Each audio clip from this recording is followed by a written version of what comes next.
Hello and good morning, everybody. Hi, good morning. How are you doing today? Is this Phillip? Yeah, this is Phillip. I'm doing well. How are you? Dude, I'm so used to just these producers getting on there going, okay, Earl, you've got 10 minutes. Be out at such and such time. So it's an honor to have you directly having a conversation. Yeah, it's my pleasure. Dude, we've got something in common. North Carolina. Yes. Yes. Are you still living in Carolina now? No, I'm in Pittsburgh now. Ooh, so you had to switch up to a Steelers fan, did you? No, I don't follow football. Actually, the only sport I follow is college basketball, and of course that's because of UNC. Oh, I love it. I love it. How did you come up with the idea for this? And was it inspired because of this movement that's happening right now with a little bit heavier alcohol? Because it seems like people are moving from beer and they're going into things that, like you're talking about in this book. This was very much an unplanned project, and I'm not a beer drinker anyways, but I used to. I mean, I like cocktails before I wrote this book, but this really started as a series of tweets early in the pandemic. I was simply bored at home one afternoon, and I had bourbon, tart cranberry juice, grenadine, put it together over ice, stirred it, served it up with an orange twist, and then I thought, okay, now it needs a name. And the first thing that I could think of was the social distancer, because of course we're all doing that. And took a picture, posted it on social media. And the next day I thought, you know what, I'll do this again. I made a gin martini, added a splash of absinthe, called it the quarantini, because I was having it by myself. Everybody else was absent, right? That was sort of the joke. And my friends were like, oh, this is funny, you should keep it up. And so I did. And every weekday from between 5 and 6 in the afternoon, I would come up with a new cocktail recipe. Always, the theme was always, how does the pandemic affect our life teaching at the university? And so in the course of the next couple of weeks, there was the remote instructor, the canceled conference, the inaccessible archive, the Cogito Ergo Zoom. And by the end of the semester, I had about 30 drinks. And then I kind of forgot about it. And it was not until later that year, in I think late August of 2020, that I posted a thread on Twitter, and I said, hey, another pandemic semester is coming. We could all use a drink or 25. Here are my suggestions. And then this thread blew up. And 2 weeks later, somebody from Indiana University Press emails me and says, hey, I've seen this. I think it's really funny. Would you like to do a book with us? Oh. So this is how it happened. Well, I could also see this being turned into a podcast because, I mean, the way that you put passion into the stories is something that someone would love to listen to while in their car or at work. Oh, interesting. I hadn't thought about that, but I'm as you can imagine, I usually write about post-war Germany. I write for a rather small audience, and so this is a new experience. But I'll definitely think about it.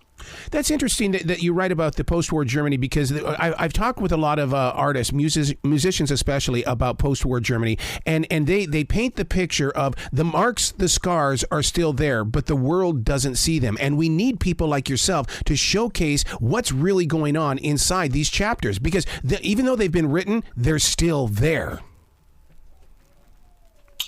What do you mean by chapters? In other words, the way they make, because we may be 40, 50 years outside that war, but everybody thinks, oh, they rebuilt it, because they do it in movies, Godzilla movies and things like that. Everything is back to being perfect. But these bands will tell me that they go into these buildings that still are war torn, and they find inspiration in those buildings. That's very interesting. Yeah. And it's a part of history that time can't forget. And I'm such a freak on history, because I don't want history to repeat itself. And we need people like yourself to share that journey. Right. Yeah. I mean, I think you're absolutely correct. I mean, I could not agree more. My personal sort of the topics that I'm interested in is also dealing with the legacy of the war, but it's sort of more is, what do people do with that? And so, my first book was about how German and American historians wrote German history after World War II, and how the two countries went from wartime enemies to Cold War allies, West Germany and the United States, and how that created an opportunity for intellectual exchange. So, also a way of dealing with the legacy, obviously, but sort of more forward-looking, I guess. Wow. See, and even that, sir, could turn into a podcast, because it's the things that, we're so addicted to the front page of a newspaper that we need these stories so that we can listen, because we're so fascinated by it, because we all jump on the History Channel, we watch the documentaries, but then it ends on the documentary, and we need stories like what you've got. Yeah, I mean, this is, this comes back to the topic of difficulties that historians like myself, historians who are trained historians, we often don't do the best job communicating with a broad audience. I mean, there are some exceptions, obviously, but there's a lot left to be done for us. Yeah, yeah. Wow. And for you to explore then the art of sipping, I mean, this had to have been, I don't want to say career changing, but it's still connecting with people, and it still talks about a time in history that you're documenting.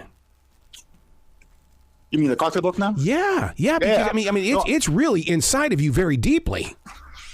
Yeah, I mean, it also helped me personally because I live by myself, and I like to entertain people. I like to cook for my friends. Pittsburgh has a fantastic jazz scene, so that all that ended, and I was pretty miserable, and so having a creative outlet, working on a project that was fun and where I was able to reach out to people and say, hey, look at this chapter, look at these drinks. Do you think those jokes work? Do you have suggestions? That really helped me get through those 2.5 years. Was it kind of scary at first? Because so many times, even with podcasts, you sit there and you talk to yourself about going, don't do it, man. Someone's going to make fun of you. Don't do it. And then you take that leap of faith. In what respect? Because I mean, hey, everybody knows you for your history, and all of a sudden you're posting pictures and recipes for mixed drinks, cocktails, and things. And so I mean, to go out there on social media and take that leap, and all of a sudden it's like, oh my God, there's a different side. Yeah, I mean, it's I think what helps is, at least I've tried. I want to say to not take myself too seriously and be a little silly, and I think sometimes my students, as a result, have to listen to jokes that they not always appreciate. But I think I'm sure there might be a colleague or two out there who say, "Oh, this is not serious. Why is he not being a scholar?" But that doesn't concern me. You can make everybody happy, and actually, what was really gratifying is that back then. And now that the book is out, complete strangers send me messages and say, hey, I love this. I just got the book, or as I was working on it, I look forward to it. And obviously that means a lot. And so I think, whatever, I wasn't really thinking, I think also what helped was that when I started making these cocktails, I didn't think that they would become a book. I mean, that came much later. You spent some time here in North Carolina. You know that we have the ABC stores and how well controlled it is. Do you walk into a local place right there and start saying, okay, what can I mix together? What have you heard from people? Or is this something where you sit down, you do your homework alone, and then you explore it, and then you release it for us to sample, basically? Pennsylvania, and this is something that really surprised me when I moved here, the liquor laws are even stricter here. Are you kidding? Wow. Yeah, than they're in North Carolina. So only recently were select stores allowed to sell wine. That was not an issue. That was not possible before. And but my approach really was to keep it simple. There's a cocktail book that I personally just admire because it's so witty. It's called Tequila Mockingbird by Tim Federler, and it uses literary works and then makes cocktails that correspond to works of fiction. And a friend of mine gave me this book a couple of years ago, and I went home and I was excited to try one of these recipes, and I realized that there was not one cocktail where I had all the ingredients at home. And so I didn't want to write a book like that. I wanted to write a book where you need a liquor store and you need a grocery store, and there you can find everything that you need. My approach was also to work a lot with fruit juices because academic life can be tart sometimes. Yep. And bitters were an important part for also obvious reasons. But I really was more thinking at home, okay, what could I combine now? Last time I did this. Let's modify something. It wasn't so much that I went to the liquor store and looked for inspiration there. Yeah, yeah. You know, the way that you share the story, it really brings up the memories that I had during the lockdown. I stepped into the kitchen and I started making soups. And you being a foodie, I mean, do you find that when you create these cocktails, do you find that maybe this could be, like a cold soup and it's got some kick to it?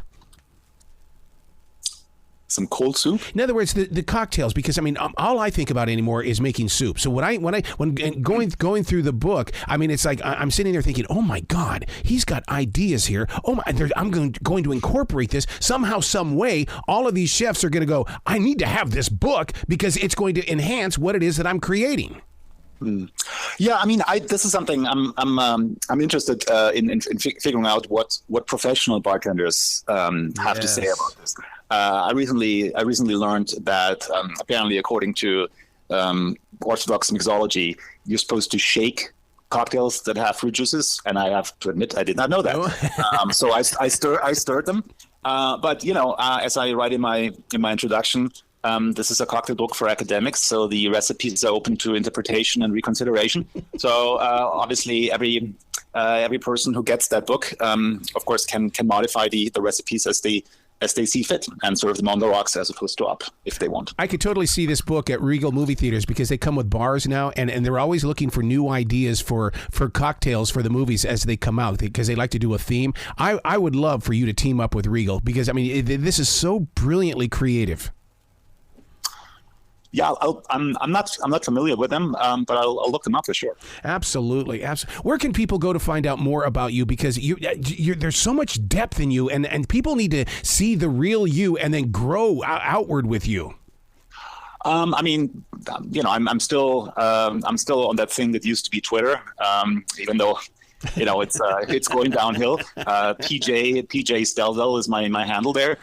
There's an Instagram page that corresponds to the book, Phillip Steizel, the Faculty Lounge. And I guess my university website at Duquesne University is probably not as exciting for people who are interested in cocktails.